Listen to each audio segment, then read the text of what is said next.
Bueno, pues gracias por venir a esta rueda de prensa.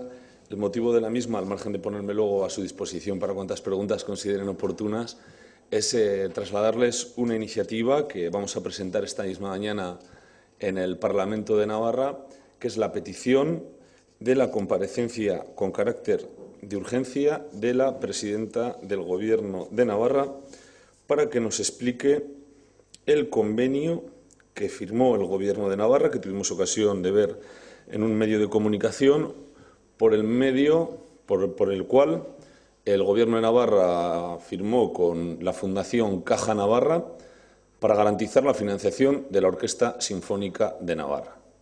Estamos hablando de 3 millones de euros, de un presupuesto de la Fundación de 7 millones de euros. Bueno, tenemos que decir en primer lugar que el Gobierno de Navarra está utilizando la Fundación con un carácter clientelar, lejos de toda práctica transparente. Es volver a los tiempos más oscuros de la democracia. Nosotros creemos que la transparencia es fundamental, que no se puede utilizar una institución como la Fundación Caja Navarra con un carácter clientelar para, con sus fondos, utilizar para cubrir déficit presupuestarios. Es decir, lo que no llegó por vía presupuestaria, utilizo la Fundación CAN para cubrir clientelarmente lo que a mí me apetece, sin ningún tipo de control y sin ningún tipo de rubor. Miren, y es que 3 millones de euros no es ninguna broma. Con 3 millones de euros, la Fundación CAN puede dar de comer a 700.000 personas, 700.000 comidas en comedores sociales en un año. Se pueden hacer 500 contratos de empleo social protegido, o con el programa que tenía comunal para apoyo del emprendimiento, serían 2.000 proyectos para microempresas de autónomos que podrían generar 5.000 puestos de trabajo. Pues bien, clientelarmente, el Gobierno de Navarra, utilizando su brazo de madera y sus adláteres que tiene en Caja Navarra, lo utiliza para dárselo a la Orquesta Sinfónica de Navarra. Nosotros creemos que es fundamental la transparencia, pero la transparencia, además de los presupuestos generales de Navarra, también en los convenios que se firma por parte del Gobierno de Navarra con otras entidades y fundamentalmente con entidades que están estrechamente vinculadas al propio Gobierno, como es la Fundación CAN. Creemos que es necesario establecer controles parlamentarios a esta materia. De ahí nuestra iniciativa para saber exactamente qué es lo que se está haciendo en esa fundación. Que no olvidemos que todavía tenemos que saber qué pasa con los 4 millones restantes. ¿Nos encontraremos con algún otro convenio firmado? ¿Cómo se ha dado el dinero y a quién? Porque los 4 millones restantes son una cantidad muy importante. Pero es que además creemos también que nos tienen que dar alguna explicación en relación de por qué cesaron al anterior gerente de la Fundación CAN, porque hubo un cese. ¿Qué motivos tienen para los nombramientos de los nuevos responsables, que tampoco se han dado? Y, como les digo, el contenido y presupuesto de todo lo relacionado con la propia Fundación, empezando por los salarios de sus gestores, que tampoco lo sabemos. Y, además, nos tendrían que explicar también por qué un director general del Gobierno de Navarra se sienta en el Consejo de Administración de CaixaBank, que es el señor Franco, cuando no está en la Fundación CAN. Es un director general del Gobierno de Navarra. ¿Por qué se sienta y qué hace en un Consejo de Administración de una entidad financiera como es CaixaBank? Nos parecen estos temas de absoluta importancia, de absoluto interés, porque creo que los navarros merecen saber. Y creo también que en el Parlamento ya hay una ley que se está tramitando para corregir esto. No puede ser que la Fundación CAN, por medio de un golpe de mano del Gobierno de Navarra, lo hayan convertido en un chiringuito a su servicio para utilizarlo clientelarmente para satisfacer sus carencias presupuestarias, dándoselo a quien les da la gana, sin ningún tipo de control y sin saber ningún tipo de prioridad.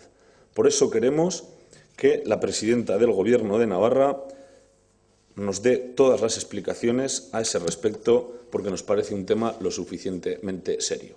Insisto, esto es volver a las etapas más oscuras del clientelismo y del caciquismo. Y, desde luego, el Partido Socialista no va a consentir esas prácticas y va a pelear con todas sus fuerzas para tratar de erradicarlas. Nada más, y me pongo a su disposición para esta o cualquier otro tipo de preguntas que consideren oportunas. Sí. Millones, que es el presupuesto, ¿qué tipo de presupuesto es dentro del dinero que tiene la Fundación? Y luego también, ¿por qué el Partido Socialista ha retrasado? Se iba a debatir esta semana las enmiendas precisamente a la ley. ¿Por qué es el Partido Socialista ha retrasar? Porque había alguna duda de carácter técnico y se estaba tratando de resolver, Beatriz, y además venía bien para hablar con el resto de grupos porque había muchas enmiendas para tratar de ahormar. Esa es la razón. Y el presupuesto de Fundación CAN, si no me equivoco, hoy me lo he dejado arriba, vamos a ver, son 7 y 4, 11 millones. 11 millones, pero si no me equivoco, por otro lado también hay otra partida, que es una partida que no recuerdo exactamente la cuantía, que es de dinero compartido entre Fundación CAN, entre Caja de Ahorros de Navarra y CaixaBank, que estos serían al margen. En todo caso, una reflexión a este respecto. Si el Gobierno de Navarra quiere utilizar este dinero extrapresupuestariamente, no hace falta tener un chiringuito. Que disuelva Caja Navarra y pase todo lo que son los ingresos por medio de que tiene como entidad fundadora, que es evidentemente de Caja Navarra, que pase todos los activos que tiene Caja Navarra al patrimonio del Gobierno de Navarra y todos los ingresos pasen al Gobierno de Navarra y utilice esos ingresos presupuestariamente, y así estará sometido a control. O si no, si existe Fundación Caja Navarra, que funcione como tiene que funcionar, como una entidad autónoma, con unos criterios profesionales y dando unas prioridades y garantizando la transparencia. Sí. Sí, de los 7 millones, 3 se han gastado en la Orquesta Sinfónica y faltan 4 por saber. Por otro lado, hay otros 4 que esa es la actividad ordinaria, quiero decir, pues Isterria, Civicán, las colonias, es que eso va por otro lado. Claro. Y luego, sobre el cambio en los estatutos de la Fundación, sí, de carácter especial que quiere el Partido Socialista, ¿cree que van a llegar a algún acuerdo? Porque Navai, por ejemplo, pidió la supresión prácticamente de la mitad de la proposición de ley que había planteado el PSOE. No sé si han hablado con la oposición y creen que pueden, o con UPN. Vamos a intentarlo. Vamos a ver, para nosotros lo prioritario es que tenga un carácter independiente, la Fundación CAN, pero que esté sometida también a controles y a transparencia, para que el conjunto de los ciudadanos sepan exactamente a qué se destina cada euro de la Fundación Caja Navarra. Y no con criterios de decir que hay independencia, son nombrados a dedo por el Gobierno y desde Palacio de Navarra se llama, sí, Fundación CAN, que se gaste 3 millones de euros en la Orquesta Sinfónica porque a mí no me llegan los presupuestos. Eso es lo que queremos corregir nosotros con nuestra proposición de ley. Ese es el interés. Es otra forma de entender la política. Nosotros lo vamos a intentar, pero claro, la voluntad es de unos, pero también tiene que ser de los demás. Sobre el mismo asunto, ¿cómo financiaría el Partido Socialista ese déficit de la Orquesta Sinfónica? Presupuestariamente lo tendría que hacer el Gobierno. Y, en todo caso, esta es una cuestión de prioridades. Yo creo que es bueno que haya una Orquesta Sinfónica de Navarra. Lo pongo por delante y que quede meridianamente claro. Pero, dicho esto, una Orquesta Sinfónica la componen, si no me equivoco ahora mismo, 50 miembros, 50 músicos, un director, un gerente y 11 administrativos. Bueno, 3 millones de la Fundación Caja Navarra más 1,6 presupuestariamente, 4,6 millones de euros. Hombre, para 60, 70 personas yo creo que es un dinero muy considerable, teniendo en cuenta que hacen falta comedores sociales, que hacen falta empleo social protegido, que hace falta programas de emprendimiento para generar empleo. Esto es una cuestión de prioridades. Y si me pregunta a mí cuáles son las prioridades, yo siempre las he dicho, pero no a este respecto. Creo que la prioridad de cualquier gobernante, pero desde luego para un gobernante o para un responsable público, como es mi caso, progresista y de izquierdas, lo primero es que toda la población tenga derecho y tenga garantizado la comida y un techo. Y luego garantizar el empleo. Y lo demás, después educación y sanidad. Y luego lo demás, pues mire, es muy relevante en otras muchas cosas, pero me parece que las prioridades son las prioridades y soy muy claro a este respecto. A mí sí me plantea entre una orquesta sinfónica, pero le diría como con un club deportivo o como con cualquier otra cuestión, ¿eh? No voy contra la orquesta sinfónica ni contra sus profesionales, que no se entienda eso. Yo diría que primero que la gente coma y que tenga un techo donde vivir y poder fomentar el empleo. Lo tengo clarísimo, pero clarísimo. Buenos días. Al margen de esta cuestión Sí. que llevan al Parlamento, quería preguntarle su valoración por la sentencia del Tribunal Supremo acerca de la adjudicación de licencias de radio del año 98, que establece que se tiene que volver a ese punto. Y al hilo de esta cuestión y hablando de transparencia, creo que Geroa Bay comentaba ayer que sería interesante que la Cámara de Contos hiciese un estudio del dinero que ha gastado el Gobierno en esta cuestión. Por ejemplo, cuando se encargó a Doxa Consulting hacer un trabajo para hacer una baremación, cuando ya había unos baremos que vía judicial se habían establecido. En definitiva, si considera que sería interesante que la Cámara de Contos investigase el dinero que se ha gastado el Gobierno en este asunto para no haber cumplido la ley y las sentencias que hubo previamente sobre este asunto. Todo lo que sea garantizar el mayor conocimiento de los ciudadanos de lo que ha ocurrido en procedimientos que como este han sido controvertidos durante mucho tiempo, ahora ya clarificados, me parece que está bien. Dicho esto, lo que mal empieza, mal acaba. Y esto empezó mal y ha acabado mal. Y el Gobierno de Navarra ha intentado estar mareando la perdiz cuando sabía que el tema estaba mal hecho. Bueno, pues cuando las cosas se hacen mal, lo que se tiene que hacer es pues, reconducirlas, corregir los errores, reconocerlos y punto. No seguir para adelante, patada al balón, porque al final nos encontramos con el mismo problema. Si no me equivoco, incluso algunos de ustedes claro, en aquel tiempo no estaba yo en estas actividades, yo creo que hubo una reprobación en el Parlamento a un consejero por esta materia, que la promovió el Partido Socialista. Si no recuerdo, ese consejero, que era de UPN, pero ahora es senador del Partido Popular, salió reprobado por la Cámara por hacer las cosas mal. Nosotros lo hemos tenido claro que esto estaba mal hecho desde el principio. Y el Gobierno lo que tenía que haber hecho era pues, reconocer las cosas y que estaban mal hechas y lejos de estar pues mareando la perdiz, intentar dilatar las cosas en el tiempo, pues haberlo reconocido y haberlo reconducido. Eso es lo que yo opino, vamos, lo tengo clarísimo. ¿Alguna cosita más? Sí. Ahora que se ha hablado mucho de ese debate sobre la legalización del consumo y de la venta de la marihuana, ayer parece que se pronunció, me gustaría que se pronunciara también en este sentido.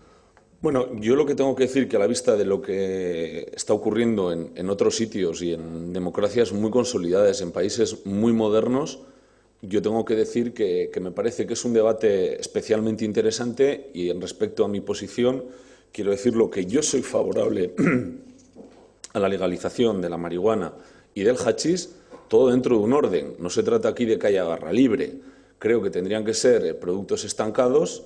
Creo que el consumo, aun estando despenalizado, tendría que estar sujeto a algún tipo de restricción, por ejemplo, a determinados lugares y, evidentemente, creo también que debiera haber unas campañas públicas de explicación de lo que supone bueno, pues, el consumo de este tipo de sustancias estupefacientes, pues exactamente igual como hay con el tabaco, como con otro tipo de sustancias estupefacientes o con el propio alcohol, ¿no? Es decir, que todo el mundo sepa lo que ocurre. Pero voy a hacer otra reflexión también. Sé que algunos se van a rasgar las vestiduras, pero hagamos normal lo que es bastante normal y creo que en la calle estamos todos. Se nos dice a los políticos que estemos en la calle. Bueno, pues estemos en la calle y no seamos fariseos, que todos estamos viendo lo que estamos viendo.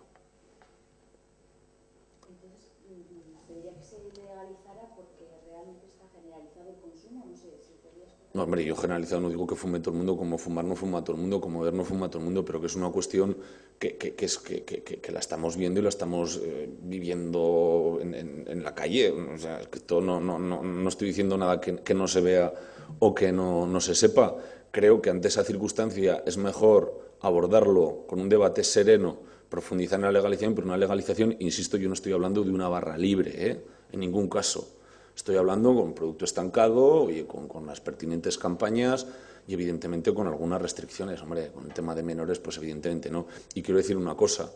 Es decir, estoy hablando estrictamente de esto porque respecto a otro tipo de sustancias estupefacientes soy radicalmente contrario y, de hecho, cuando estuve de consejero les tengo que decir que una de mis prioridades, y así se la trasladé a la Policía Foral, es que teníamos que hacer una lucha en todos los frentes contra esas cuestiones, desde los colegios pedagógicamente, y así se iba a los colegios, como el ataque al menudeo, porque estábamos viendo verdaderos dramas en algunos sitios. Es decir, por poner las cosas en su justa medida. En su justa medida. Yo estoy hablando de lo que estoy hablando, no estoy hablando aquí en fin, de vale todo. No, ni muchísimo menos. Pero creo que hay que avanzar en algunas cuestiones como estas. Creo que son debates, y entiendo posiciones contrarias también, ¿eh? Sé que es un debate que tiene posiciones y aristas, pero bueno, mi posición pues es la que es, y lo tengo que decir con sinceridad. Se nos dice que tenemos que decir lo que pensamos, pues yo les digo lo que pienso y ya está.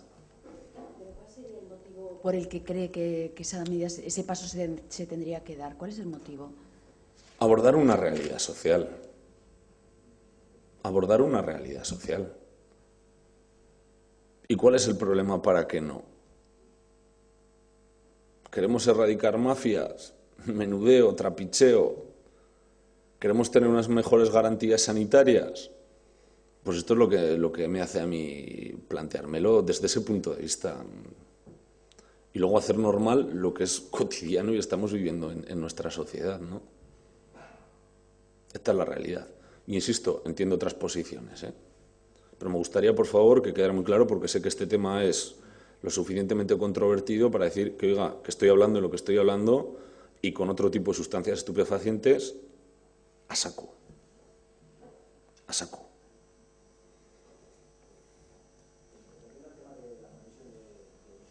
Sí.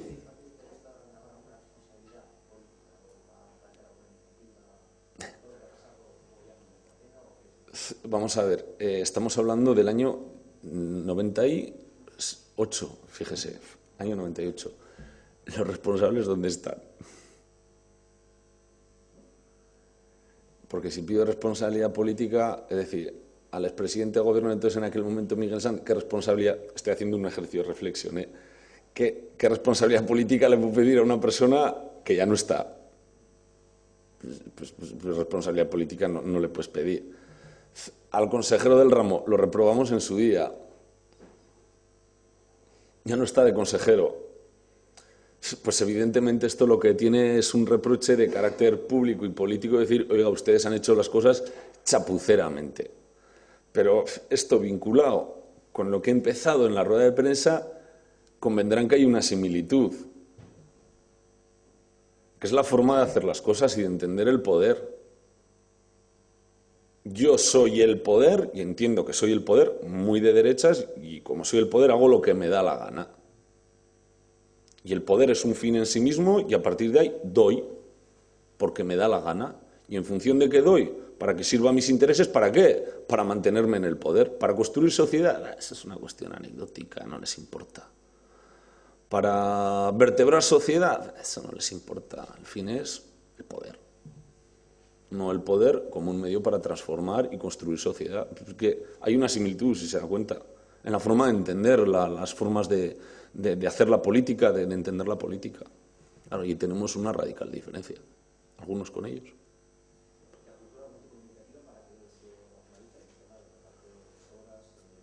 Lo que tendrán que hacer es cumplir la sentencia, y luego con el tema de emisoras, yo creo que eso está tasado, ¿no? Ha habido unos concursos, yo no sé si hay más diales pendientes o no, no lo sé, no puedo dar una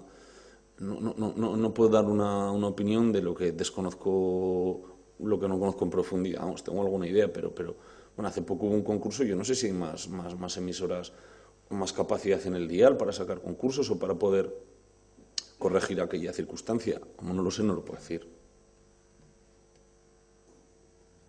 Al final, cuando se funciona con sectarismo, pues pasan estas cosas. O eres amigo o eres enemigo, pues pasan estas cosas.